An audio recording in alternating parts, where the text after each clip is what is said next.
What's happening, folks? Welcome back to the channel. Today we are previewing One Fight Night 24, as we usually do. A little disclaimer at the start: I'm feeling pretty under the weather this week, so I can't really project my voice as much as usual. And I'm kind of trying not to speak as much as possible, so this will be a bit of a quicker one than usual. I'm not going to go through every single fight, bottom to the top of the card as we usually do. But at the same time, we haven't missed one of these fight night previews. I don't believe so anyway, since we started doing these on this channel. And that's kind of become a regular fixture of the channel. So I thought that we would at least put something out, talk about a couple of these fights if you're wondering whether you should tune in or not. In the main event of One Fight Night 24, we have got an interim strawweight title fight. I will pull this this graphic up for you now. Where are we? There you go. Let's go there. All right. Strawweight interim title fight. Jared Brooks, the former champion, taking on Gustavo Balart. Of course, for Jared Brooks, this fight is all about reclaiming a piece of the strawweight title. He was disqualified in his last fight at 166. That was a rematch with Joshua Pasio in Qatar. He lost the title via disqualification after spiking Joshua Pasio. Brooks was very honest and clear about how he didn't think he was intentional. He was like, I've worked so hard, why would I spite this guy? But he did lose the title via disqualification, and then Pasio suffered an injury not long after, which meant that a trilogy fight between them was going to have to wait. So instead, we have an interim title fight where he will be taking on one of the very few top strawweight contenders that he hasn't fought yet in Gustavo Balart. And whilst I don't think that Ballart's current winning streak has been super impressive, right? There's been a few split decisions in there. Let me just pull the Ballart's recent run up actually. Yeah, so four wins in a row. Ryuto Sawada, Yosuke Saruta. Try saying those quickly back to back. Alex Silva and Hiroba Minowa. The last two against Silva and Minowa being split decisions, but as I'm sure many of you will know the saying, styles make fights, and that's why I'm interested in this main event that goes down August 2nd at Lumpinee, because Jared's best skill set is his wrestling, and that's kind of what separates him from the rest of the division. He's been incredibly successful with his grappling, even against opponents that are, decent grapplers themselves, like of Bokang Massanyane is a credentialed grappler, and Jared had a lot of success against him. And Pasio, whilst he was able to defend some takedowns, Brooks, I think the threat of the takedown, and of course, he's working hard to be the best well-rounded martial artist that he can be. And he got to showcase a little bit more of his striking, well, a lot more of his striking in that fight. And his pace was still too much for Joshua Pasio. And whilst I do think that Jared Brooks is the best strawweight in the division, Gustavo Balart is a very, very highly credentialed wrestler. He represented Cuba at the Olympics in 2012 in London and won a bunch of gold medals at the Pan American Games, maybe. So, and with his build, he's so stocky, swings from his hips, I think it's a really interesting matchup because I think for Jared to win this, he's going to have to show that he's the better mixed martial artist. And whilst he was able to do that against Pasio, Gustavo's got power in his hands. Like I think it's quite a tough stylistic matchup for Jared.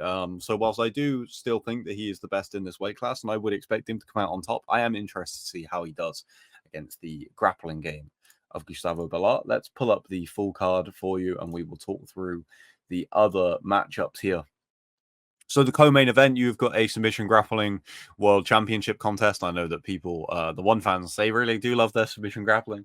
Personally, I do quite enjoy it. I understand why One fans haven't taken to it particularly well. Not to say that I'm not being like a it's because they don't understand it or anything like that. I get it. It's not for everybody. It is something that I do enjoy watching, regardless of whether it's on these One Championship cards. It's not something I particularly go out of my way to watch, but I will happily watch it if it is put in front of me. And Daniel Kelly versus Meister Bastos is an interesting one because in Daniel Kelly, you have a competitor that is used to being the underdog. And she was the underdog when she won this atomweight title against Jessica Khan last year at One Fight Night 14. And then in Maisa Bastos, you have, almost in Danielle Kelly, you have this underdog, and then in Maisa Bastos, you almost have this ultimate favorite, right? She's won everything pretty much. She's beaten all of the best competitors in her weight class. I don't believe she normally the one weight class is get confusing, right? Because it's atom weight, but it's not atom weight everywhere else in the world. So I think this is Bastos's weight. I can't remember. I remember seeing that she competes at another weight class. But I that would be outside of one championship, so I don't know how that works out. But she's won everything. I think she's a 9-time IBJJF winner or a 7-time. Let me just double check that. I don't want to get that wrong. 9-time IBJJF world champion in both gi and no gi, multiple time Pan Am champ, Brazilian national, European. Like, apart from like an ADCC or she wins everything wherever she goes, and she's only 26 as well.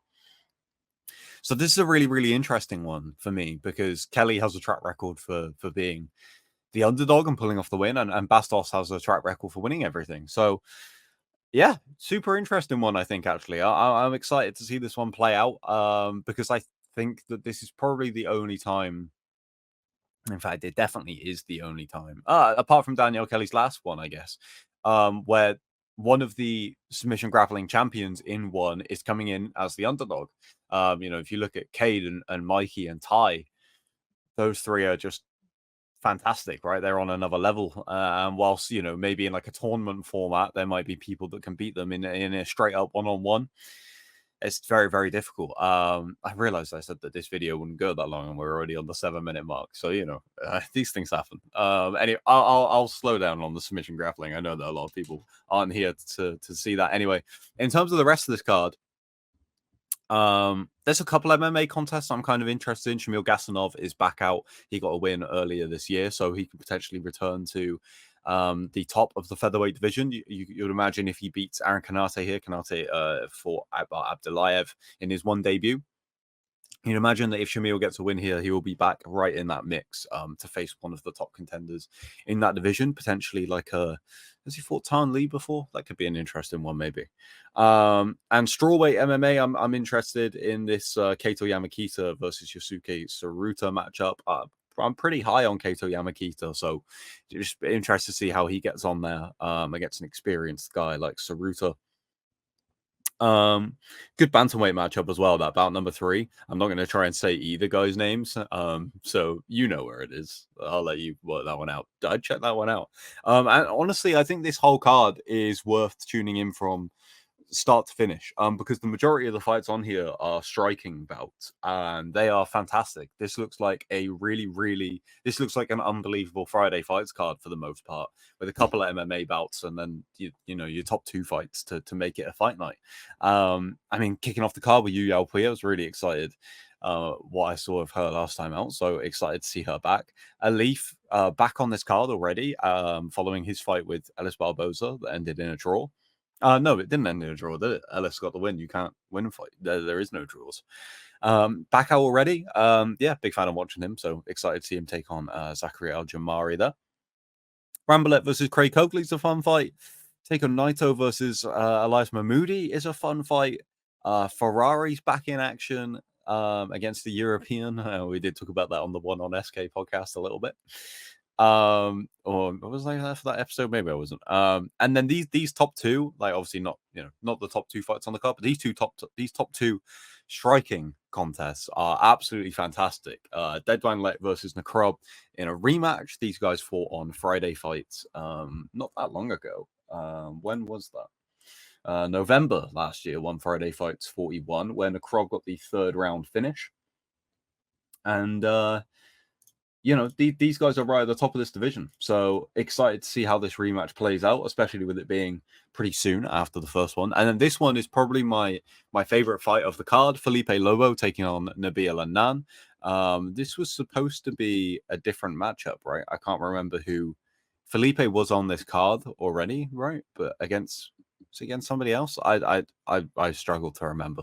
But Yeah, this fight is fantastic. Nabil coming off of an unbelievable win over Kulabdam just looks to get so much better with every single fight. And now, coming up, bantamweight Muay Thai division against Felipe Lobo, the last man to challenge for the title. He had that unbelievable fight with Jonathan Haggerty earlier this year, where, on some nights could have walked away with the championship. He really put it on Haggerty in those 3 rounds before getting stopped. So this is we're back at the top of the tree with Nabil. He started out kind of here in one, had a couple of losses. I remember he lost to Superlek. Did he lose to somebody else as well? And then, it's kind of rebuilt. And like I said, looks better with every single fight. And yeah, like I said, if he beats Felipe Lobo, then you're talking about title shots. We're here. We're back already with Nabil. Obviously, his size is going to be massively important in this fight. But as we saw from Felipe Lobo against Haggerty, he is fantastic at working on the inside and doing damage there. So super compelling matchup. One of the best striking matchups I think that one have put together in a little while. Not to say, the Friday fights cards are always stellar, but that one in particular is really piquing my interest. And of course, I'm excited for the main event because I am a big fan of Jared Brooks and, stakes in general. So excited for this card. Like I said, I think that you could tune in from the start. And I think that this card is going to deliver a bunch of highlights because the MMA fighters they got on this card, I think will probably show up, put in some good performances. And the striking belts on this card are fantastic. They are really, really good. And, if you're a submission grappling fan, which maybe you are, maybe I'm talking to, I don't know how many viewers I have that are submission grappling fans. Drop a comment. What do you feel about one's submission grappling? Should it be on its own show, like we talk about all the time on the One on SK podcast? Does it deserve its spot here? Would you like to see more in terms of contenders in the divisions rather than just the champs competing against contenders? More submission grappling or less? Let me know because I'd be interested to know. And yeah, that'll do it. Like I said, apologies, guys, that I'm feeling a bit under the weather this week. I'm sure I'll be back to normal next week, and I'll drop a video then. So until then, I will see you all very soon. Enjoy the fights, and yeah, until next time, peace.